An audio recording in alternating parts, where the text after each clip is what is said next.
নমস্কার, আমি জয়ন্তী চক্রবর্তী বলছি। স্যাটারডে সাসপেন্স উইথ জয়ন্তীতে আপনাদের সবাইকে স্বাগত জানাই। প্রতি শনিবার সন্ধ্যা ঠিক 8টায় আমি আপনাদের কাছে পৌঁছে যাচ্ছি। সঙ্গে নিয়ে আসছি আমার নিজের লেখা একটি করে অলৌকিক গল্প। আজকের যে গল্পটা আমি আপনাদের শোনাতে যাব তার নাম বেদেনীর প্রতিহিংসা। আসুন তবে শুরু করা যাক। বেদেরা আমাদের গ্রামে নতুন নয়। প্রতি বছর বর্ষা নামে আষাঢ় শ্রাবণ মাসে পুকুর খাল বিল সব ভেসে যায়। জলে ডোবা রাস্তাঘাটে কচির 2-4টি লোকজন চলাফেরা করে ছাতা মাথায়। টিপ টিপ ঝিম ঝিম বিরক্তিকর বর্ষা যখন চলতেই থাকে দিনের পর দিন, ঠিক তখনই হঠাৎ একদিন সকালে দেখা যায় পদ্মদিঘির উঁচু পাড়ে কিংবা হাটতলার কাছে উঁচু অশ্বত্থতলায় কিংবা গ্রামের শেষ প্রান্তে ঘরামেদের পোড়ো বাড়িতে বেদেরা টোল ফেলেছে। টোল হলো ওদের তাঁবু। তাঁবুর আশেপাশে ওদের পোষা বাঁদর, ছাগল, ভেড়া, গাধা, ঘোড়া, খচ্চর ইত্যাদি নানা রকম পশু বাঁধা থাকতো। বেদেদের সঙ্গে কখনো গরু দেখিনি, কিন্তু পাখি থাকতো ওদের খাঁচায় নানা রকমের। কাকাতুয়া, ময়না, টিয়া, বিশেষ করে থাকতো বিরাট বাঁকা ঠোঁটের একাধিক ধনেশ পাখি। ওরা নাকি এই পাখির পালক, হাড়গোড় ইত্যাদি দিয়ে কি সব জড়ি বুটি তেল ফেল বানায়। বেদেদের সঙ্গে আর থাকতো কুকুর। ওরা কখনো সাপ খেলা দেখাতো না, তবে গ্রামের কোথাও কারো বাড়িতে সাপ বেরোলে ওদের কাছে খবর চলে যেত। ওরা স্ত্রী পুরুষে মিলে দল বেঁধে চলে আসতো। তারপর নানা রকম কাণ্ড কৌশল করে সাপটাকে ধরে ফেলতো। ধরে ফেলে সেটাকে ভরে ফেলতো নিজেদের হাঁড়িতে। তারপর সেই সাপ মেরে তার মাথার বিষটুকু আলাদা করে রেখে দিয়ে সাপটাকে রান্না করে খেত। বিষ শহরে বিক্রি হতো চড়া দামে। একবার আমাদের গোয়ালের পিছন থেকে মস্ত একটা গোখরো সাপ ধরেছিল ওরা। সেদিন যাবার আগে ওদের দলের একটা মেয়ে এসে মাকে বলল, কটা পাঁচ দেবেন মাঠান? মা বললেন, কেন? সাপটা রেঁধে খাবো। শুধু সাপ নয়, ইঁদুর, খরগোশ, গোসাপ এসবও ধরতে দেখেছি ওদের দড়ির ফাঁদ পেতে। সবই খেত ওরা। তাছাড়া ওদের পুরুষরা তীর ধনুক নিয়ে সারাদিন বন জঙ্গলে ঘুরতো পাখি মেরে। পিঠে থাকতো ফাঁপা বাঁশের তৈরি তুন, তার মধ্যে সরু করে ছোলা কঞ্চির তীর। তাদের দেখে আমাদের মতো ছোটদের মনে পড়তো রামায়ণ মহাভারতের বীর যোদ্ধাদের কথা। আমরা স্কুলে আসা যাওয়ার পথে তাদের তাঁবুর দিকে চাইতে চাইতে যেতাম। দেখতাম বেদেরা দল বেঁধে তাঁবুর সামনে বসে আড্ডা দিচ্ছে, নয়তো ছোট একটা ঢোল বাজিয়ে গান করছে অচেনা ভাষায়।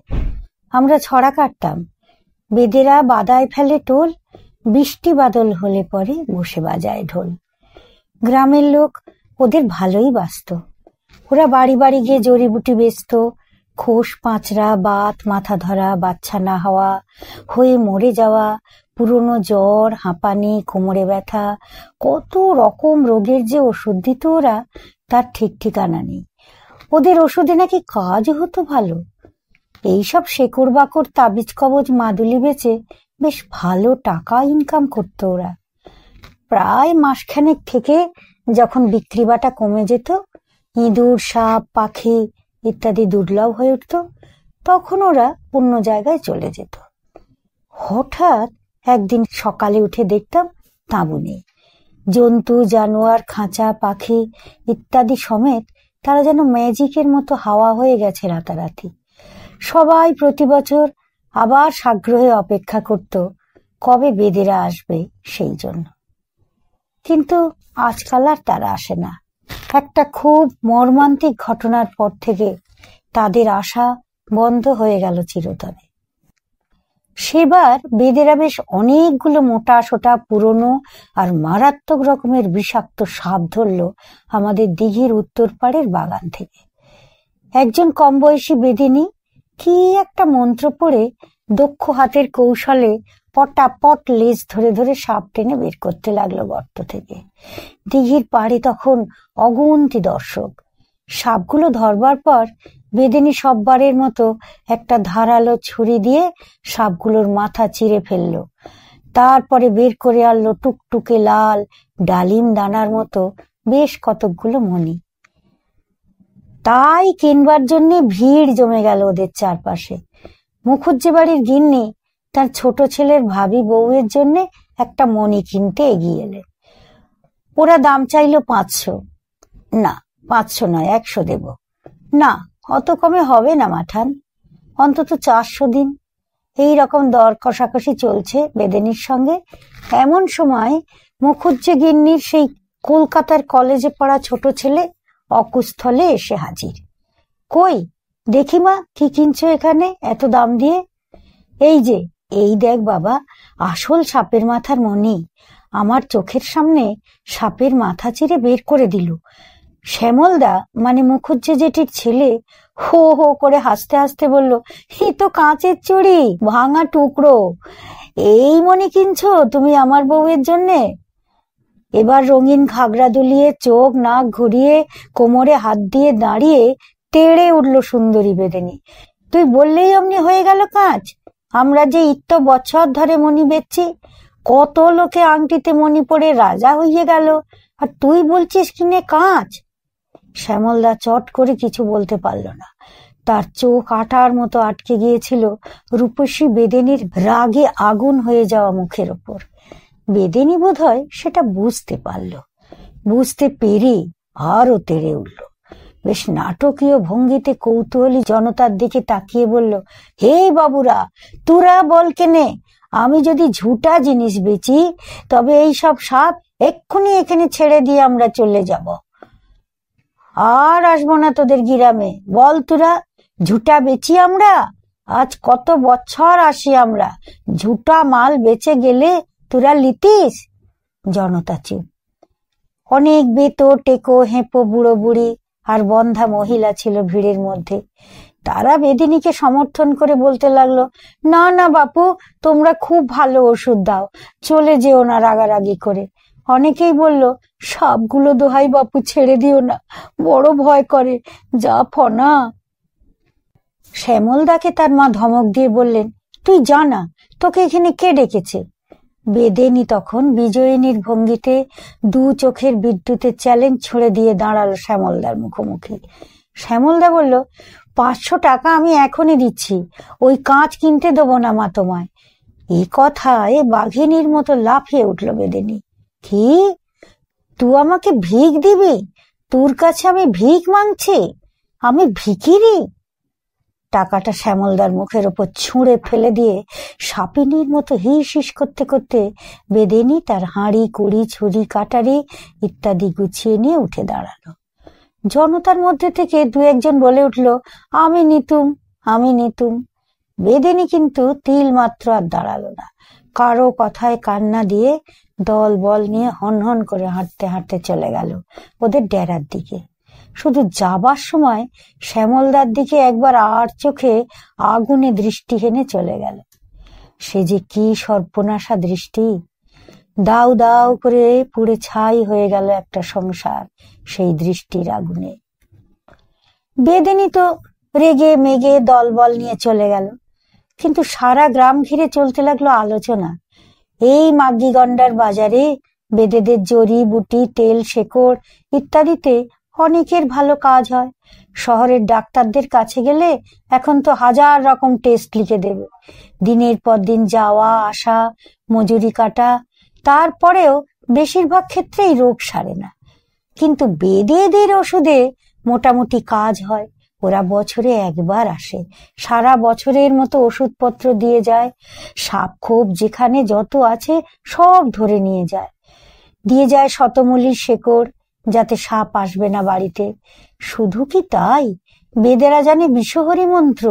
কাউকে বিষধর সাপে কাটলে ওরা তার আশ্চর্য একটা চিকিৎসা করত।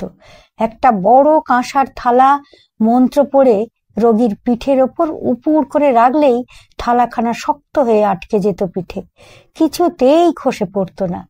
মাধ্যাকর্ষণ তত্ত্বকে ভুল প্রমাণ করে সেই ভারী কাঁসার থালাখানা খাড়া বসে থাকা রোগীর পিঠে শক্ত হয়ে লেগে থাকতো। যখন সেটা আপনা থেকে খসে পড়ে যেত তখন তার কানায় লেগে থাকতো নীল বিষ। বিষ গড়িয়ে পড়তো থালার গা বেয়ে। রোগী সুস্থ হয়ে বাড়ি ফিরে যেত। তারা জানতো তেল পড়া, জল পড়া, বাটি চালানো ইত্যাদি নানা বিদ্যা। তেল পড়া, জল পড়া ইত্যাদি দিয়ে নানা রোগ সারাতো তারা। আর চাল পড়া অর্থাৎ মন্ত্র পড়া এক মুঠো চাল খাইয়ে দিলে যে প্রকৃত চোর সে হড়হড় করে বমি করে ফেলত। তারপর গণপ্রহারের ভয়ে নিজে থেকেই বের করে দিত চোরাই মাল। এভাবে গ্রামবাসীর কত যে উপকার করত তারা, তার আর ঠিক ঠিকানা নেই। এ হেন উপকারী বেদেদের এভাবে চলে যাওয়াটা কেউ ভালো মনে মেনে নিল না। সবচেয়ে বড় ভয়, যদি ওরা রেগে গিয়ে সাপগুলোকে ছেড়ে দেয় তাহলে কি যে সর্বনাশ হবে। ওরা সব পারে। শ্যামলদার মা খুব বিরক্ত হলেন ছেলের উপর। খুব বকাবকি করতে লাগলেন। বললেন, আমি কি তোর টাকায় মণি কিনতে গেছি? তুই বাধা দেবার কে? খুব বিদ্বান হয়েছে তুমি, তাই না? এখন রেগে গিয়ে ওরা যদি কোনো অনিষ্ট করে দেয়, ওরা সব পারে। ডাকিনী মন্ত্র জানে ওরা। ডাকিনী মন্ত্রের ভয়ে হোক বা অন্য কোনো প্রেরণাতেই হোক, আমাদের শ্যামলদা সেদিন সন্ধ্যার পর বেদেদের আস্তানায় গিয়ে হাজির হলো। তারপর উভয় পক্ষে চলল টক ঝাল চাপানুতোর। সেই বেদিনী রাধিকা যার নাম, সে সামনে এসে কোমরে হাত দিয়ে যুদ্ধং দেহি ভঙ্গিতে দাঁড়িয়ে বলল, তো কি চাস বাবু, বল কিনে। শ্যামলদা হাসি মুখে বলল, তোমরা আবার গ্রামে ফিরে এসো। আবার যেমন ব্যবসাপাতি করছিলে করো। গ্রামের লোক তোমাদের পছন্দ করে, ভালোবাসে। আর তুই তোমাদের ঘৃণা করিস, তাই না? গরিব, চোর, ছোট লোক আমরা, এই তো ভাবিস লয়? শ্যামলদা বলল, একদম না। তোমরা কত ওষুধপত্র জানো, কত খেটে রোজগার করো, তোমাদের ছোট ভাববো কেন? ভাবিস নে তো? না, ভাবি না। তবে আমাদের ঘরে খেতে পারবি? পারবো, তবে ওই সব সাপ, ব্যাঙ, ইঁদুর, বাঁদর পোড়া খেতে পারবো না। তখন দলের একজন মুরব্বী গোছের লোক এগিয়ে এসে বলল, চা খাবেন বাবু? ইলাচি দেয়া, ভালো চা বটে। শ্যামলদা হেসে বলল, তা চা খেতেই পারি, দুধ দিও না যেন। তাঁবুর বাইরে দড়ির খাটিয়ায় ওরা যত্ন করে বসালো শ্যামলদাকে। চা এলো স্টিলের বাটিতে। খেতে গিয়ে কেমন যেন একটা বুনো বুনো গন্ধ লাগলো। কি দিয়েছ গো চায়ে? কেমন যেন গন্ধ। ইলাইচির গন্ধ বাবু, খেয়ে দেখ কিনে, ভালো লাগবে। মাথা ভার কেটে যাবে, মেজাজ ফুরফুরে হবে। চা পান করে সত্যি সত্যি ফুরফুরে মেজাজে শ্যামলদা বাড়ি ফিরে এলো। তারপর থেকে রোজ বিকেল হলে শ্যামলদা পৌঁছে যেত বেদেদের ডেরায়। ঘন্টার পর ঘন্টা গাছের ছায়ায় দড়ির খাটিয়ায় বসে গল্প করত রাধিকার সঙ্গে। শ্যামলদা সিটি কলেজে অ্যানথ্রোপোলজি নিয়ে পড়াশোনা করত। সেই বিষয়ে অনার্স ছিল তার। যাযাবরদের উৎপত্তি, তাদের প্রকারভেদ, জীবনযাত্রা, ধর্মীয় বিশ্বাস, সংস্কৃতি বা ঐতিহ্য ইত্যাদি বিষয় নিয়ে ঘন্টার পর ঘন্টা গল্প করত তারা। রাধিকা বেশি কথা বলতো না, শুনত। আর তার সঙ্গে বেদের দলের আরো অনেকে বসে শুনত। জমাটি আড্ডার মধ্যে রাধিকা সমানে সাপ্লাই দিয়ে যেত সেই অদ্ভুত গন্ধওয়ালা হার্বাল চায়ের। শ্যামলদার মনে হতো, এমন চা পৃথিবীতে আর কোথাও নেই। এদিকে ছুটি শেষ হয়ে কলেজ খুলে গেছে শ্যামলদার, কিন্তু তার তো কলকাতায় ফেরার নামগন্ধ নেই। ওদিকে সেই বেদেদেরও আর টোল ওঠাবার কোনো উদ্যোগ নেই।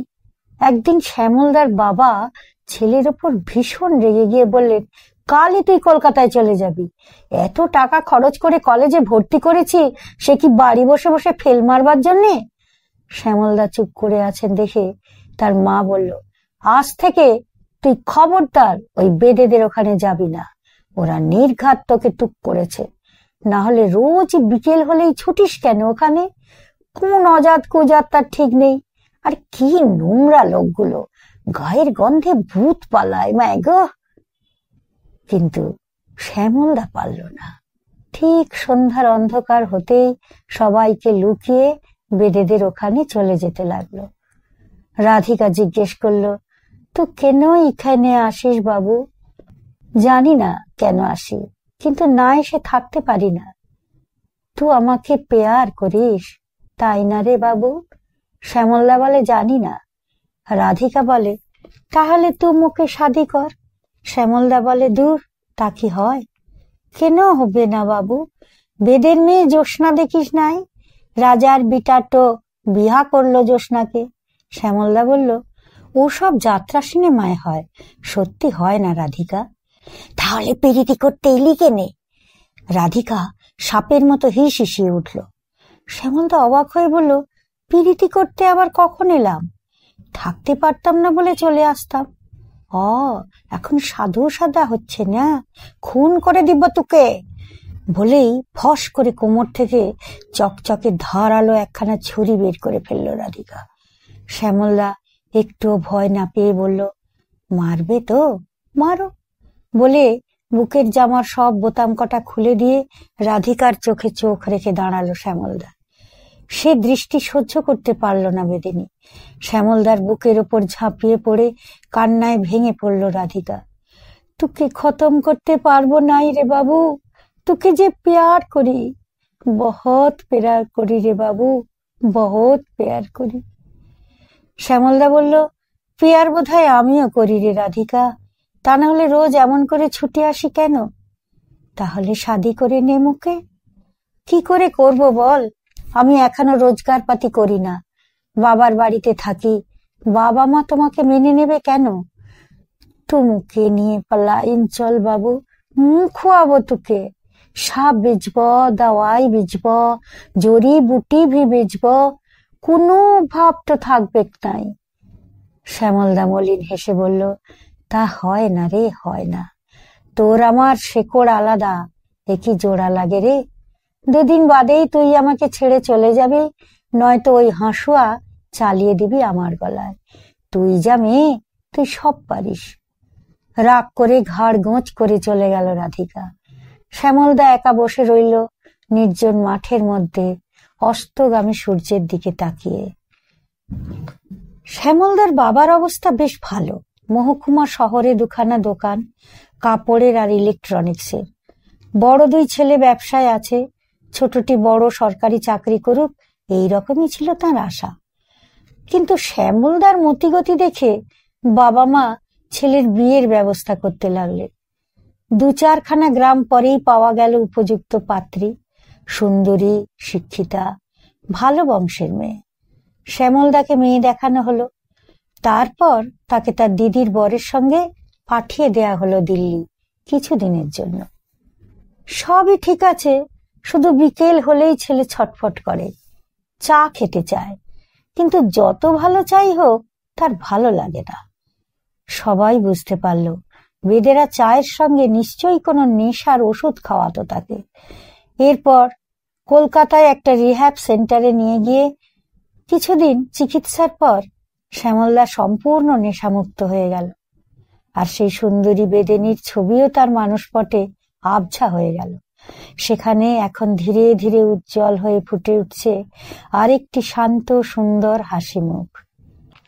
বিয়ে ঠিক হয়ে গেল বৈশাখের 25-এ, এখনো মাস 3 বাকি। এদিকে বেদেনীরাও ততদিনে টোল উঠিয়ে কিছুদিন আশপাশের গ্রামে ঘুরে টুরে কোথায় যে চলে গেল আর কেউ জানতেই পারল না। বিয়ের দিন এগিয়ে আসছে। মুখুজ্জে বাড়ির ছোট ছেলের বিয়ে বলে কথা। সারা গ্রামের প্রতিটি বাড়িতে পৌঁছে গেল নিমন্ত্রণ পত্র। আশপাশের যে গায়ে যা উৎকৃষ্ট সব কিছুর বরাত চলে গেল বরযাত্রীদের আপ্যায়নের জন্য। কোন গায়ের দই, কোন গায়ের সন্দেশ, কোন গায়ের ছানা, কোন গায়ের মাছ, সব কিছুর জন্য আগাম টাকাও দেয়া হয়ে গেল। তাঁতি বাড়ি থেকে কাপড়ের মোট মাথায় নিয়ে এলো তাঁতি বউরা। মুখুজ্জে বাড়ির মা জননীদের কার কি পছন্দ তা তারা ছাড়া আর কারাই বা বোঝে। চারিদিকে সাজো সাজো রব, চারিদিকে আনন্দ আর খুশির ঢেউ। কাল থেকে বাড়িতে রোশন চৌকি বসবে, তাদের বসবার জন্য উঁচু মঞ্চ বাঁধা হচ্ছে গেটের কাছে। বিয়ে ঠিক 3 দিন আগের কথা। সেদিন সন্ধ্যায় ফসল তোলা রুক্ষ মাঠের ওপর একা বসেছিল শ্যামলদা। বাড়িতে আত্মীয় স্বজনেরা সব আসতে শুরু করে দিয়েছে। বৈশাখ মাস, প্রচন্ড গরম। বাড়িতে বসে থাকতে না পেরে শ্যামলদা বাইরে বের হয়ে একটু দূরে মাঠের মধ্যে গিয়ে বসল। উধাও দক্ষিণা বাতাস বইছে, আকাশের কোণে ফুটে উঠছে দুটি একটি তারা।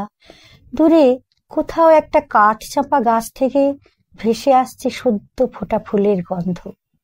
হঠাৎ ঠিক পেছন থেকে কে যেন ডেকে উঠল, হে বাবু। কে? চমকে পিছন ফিরল শ্যামলদা। দেখল সেই বেদিনী রাধিকা, সন্ধ্যার আধো অন্ধকার গায়ে মেখে ছায়ার মতো দাঁড়িয়ে আছে। অবাক হয়ে শ্যামলদা বলল, এ কি, তুমি তুমি এখানে কোথা থেকে এলে? তোমরা তো চলে গিয়েছিলে গ্রাম থেকে। রাধিকা বলল, যেতে পারলাম নাই রে বাবু। তুই বিহা করছিস বাবু? হ্যাঁ রাধিকা, বাড়ি থেকে পাত্রী দেখে বিয়ে দিচ্ছে আমার। তুই দেখিস লাই? শ্যামলদা বলল, মিথ্যে বলবো না, আমিও দেখেছি মেয়েটিকে। শিক্ষিতা, সুন্দরী, ভালো বংশ, শান্ত স্বভাব। আমি বড় বিহায়া লচ্ছার মিয়া মানুষ, তাই না কেনে? না না, ঠিক তা নয়। আসলে আমতা আমতা করতে লাগলো শ্যামলদা। সুন্দর মিয়া মানুষ দেখিস লাই? তাই না রে বাবু। দেখবি, তোকে নিয়ে যাবো পরের দেশে, যাবি? চল কেনে। রাধিকা চেপে ধরল শ্যামলদার হাত। শ্যামলদা হাতটা টেনে নিতে গেলে পারল না। রাধিকা তখন সাঁড়াশির মতো তার ডান হাতের আঙুলগুলো দিয়ে শক্ত করে চেপে ধরেছে শ্যামলদার হাত। খিলখিল করে হাসছে রাধিকা, হেসেই চলেছে। হঠাৎ কিসের একটা শেকড় নিয়ে রাধিকা চেপে ধরল শ্যামলদার নাকে। জ্ঞান হারালো শ্যামলদা। ওদিকে রাত বেড়ে চলেছে। বিয়ের বর সেই বিকেলে গরম লাগছে বলে সেই যে বেরিয়ে গেল বাড়ি থেকে, তারপর আর তার কোনো পাত্তাই নেই। বাড়ি ভর্তি লোকজন, আত্মীয় স্বজন, পাঁচজন পাঁচ কথা বলতে শুরু করে দিয়েছে। লণ্ঠন হাতে ছোট ছোট দলে লোকজন বেরিয়ে পড়েছে খুঁজতে। সারা রাত ধরে সম্ভাব্য সমস্ত জায়গায় খোঁজ করা হলো। কাছে পিঠে যত কুটুম্ব আর বন্ধু বান্ধব ছিল সবার বাড়িতে লোক গেল, কিন্তু কেউ কোনো সন্ধান দিতে পারল না শ্যামলদার। পরদিন সকালে শ্যামলদার বাবা গ্রামের কয়েকজন মুরব্বীকে নিয়ে থানায় গিয়ে ডায়েরি করে এলেন। এলাকায় মুখুজ্জেদের খুব সম্মান ছিল, সবাই তাদের একটু বিশেষ চোখে দেখত। এবার পুলিশের লোকজন উঠে পড়ে লাগলো শ্যামলদার সন্ধান করবার জন্য। স্থানীয় হাসপাতাল ও মর্গগুলোতে কনস্টেবল চলে গেল খোঁজ করতে। মাইল চারেক দূরে স্টেশন, সেখানেও খবর নেওয়া হলো শ্যামলদার মতো কাউকে দেখা গিয়েছিল কিনা। খোঁজ চলল স্থানীয় সব কটি দিঘি, পুকুর, খাল আর বাঁওড়গুলোয়, যদি কোথাও পাওয়া যায়। কিন্তু দিনের শেষে হতাশ হয়ে ফিরতে হলো সবাইকে। কেউ শ্যামলদার কোনো খোঁজ দিতে পারল না। অত বড় জলজ্যান্ত ছেলেটা যেন এক টুকরো কর্পূরের মতো মিলিয়ে গেল বাতাসে। এদিকে বিয়ের আগের দিন সকালে নৌকো ভর্তি গায়ে হলুদের তত্ত্ব নিয়ে মেয়ের বাড়ি থেকে লোকজন এসে হাজির। এই গায়ের মুখুজ্জে বাড়িতে তখন সবার মুখ শুকিয়ে গেছে। শ্যামলদার বাবা বসলেন মাথায় হাত দিয়ে। এখন কি বলবেন তিনি মেয়ের বাবাকে? কোন কৈফিয়ত দেবেন? মেয়ের বিয়ে বলে কথা, যদি শেষ পর্যন্ত ছেলে তার নাই ফেরে, বিয়েটা তো বন্ধ হয়ে যাবে, লগ্ন ভ্রষ্ট হবে কন্যা। একজন বিশিষ্ট ভদ্রলোক হয়ে আর একজন ভদ্রলোক কন্যাদায়গ্রস্ত পিতাকে এরকম বিপদে ফেলা কি তার উচিত হবে? শ্যামলদার বাবা হাত জোড়ো করে গলবস্ত্র হয়ে মেয়ের বাবার সামনে গিয়ে বললেন, একটা বড় দুর্ঘটনা ঘটে গেছে গাঙ্গুলি মশাই, আমার ছেলেটাকে পাওয়া যাচ্ছে না। কথাগুলো মুখ ফুটে বলতে তার গলা ভেঙে যাচ্ছিল, থরথর করে কাঁপছিল হাত পা। শ্যামলদার মাও এতক্ষণ অকল্যাণের ভয়ে মুখে কাপড় গুঁজে বসেছিলেন, কিন্তু এখন আর থাকতে পারলেন না, কেঁদে ফেললেন হু হু করে। মেয়ের বাবা সমস্ত শুনলেন। ভাবি জামাইটিকে তার বড় পছন্দ হয়েছিল। তিনি অতি কষ্টে আবেগ দমন করে উঠে পড়লেন। তার মাথায় যে এখন আকাশ ভেঙে পড়া চিন্তা, কি করে মেয়েটিকে নির্ধারিত লগ্নে পাত্রস্থ করবেন। এই ছেলেটিকে কত খোঁজ খবর করে, কত দিনের চেষ্টায় তবে খুঁজে পেয়েছিলেন। এখন আবার সবকিছু নতুন করে করা কি সম্ভব? পাওয়া যাবে কোনো ভালো পাত্র এত কম সময়ের মধ্যে? শুকনো মুখে বিষণ্ণ মনে ফিরে গেলেন তারা। তাদের সব আনন্দ উৎসাহে যেন জল ঢেলে দিল কেউ। বিয়ের দিন ভোর থেকে রোশন চৌকি বাজার কথা। বেলা বাড়ার সঙ্গে সঙ্গে তাঁরাও বুঝতে পারলেন এ বাড়িতে আর আসর বসার কোনো সম্ভাবনা নেই। ওস্তাদ বাজিয়েরা তাদের যন্ত্রপাতি সব গুটিয়ে নিয়ে ফিরে চললেন। শ্যামলদার দাদা তাদের টাকা দিতে এলে তারা নিলেন না, বললেন পরে সব ঠিকঠাক হয়ে গেলে আবার আসবেন তারা, তখন পাওনা গন্ডা বুঝে নেবেন। বিয়ের দিন সন্ধ্যায় যখন দলে দলে অতিথিদের বাড়িতে আসবার কথা ছিল, ঠিক তখন পুলিশের একটা গাড়ি এসে থামল শ্যামলদাদের বাড়ির সামনে। ইন্সপেক্টর গাড়ি থেকে নামলেন। শ্যামলদাকে নামানো হলো সাবধানে, হাত ধরে ধরে। তার চোখে তখন উদ্ভ্রান্ত দৃষ্টি, পরনের জামা কাপড় ছিন্ন ভিন্ন, জল কাদায় নোংরা। মা ঝাঁপিয়ে পড়লেন, ছেলেকে বুকে জড়িয়ে ধরে বললেন, কোথায় ছিলি বাবা? শ্যামলদা জড়ানো গলায় কেটে কেটে বলল, পরীর কাছে। পরী? সে কে? কোথায় বাড়ি তার? ওই যে আকাশের ওপারে একটা পাহাড় আছে না, তার কাছে পরীদের বাগান, ওইখানে ছিলাম। বাবা বললেন, কি খাবি খোকা, কতদিন খাসনি? শ্যামলদা বলল, অনেক খেয়েছি, আর খাবো না। কি খেয়েছিস খোকা? ফুলের মধু আর পদ্মের বীজ।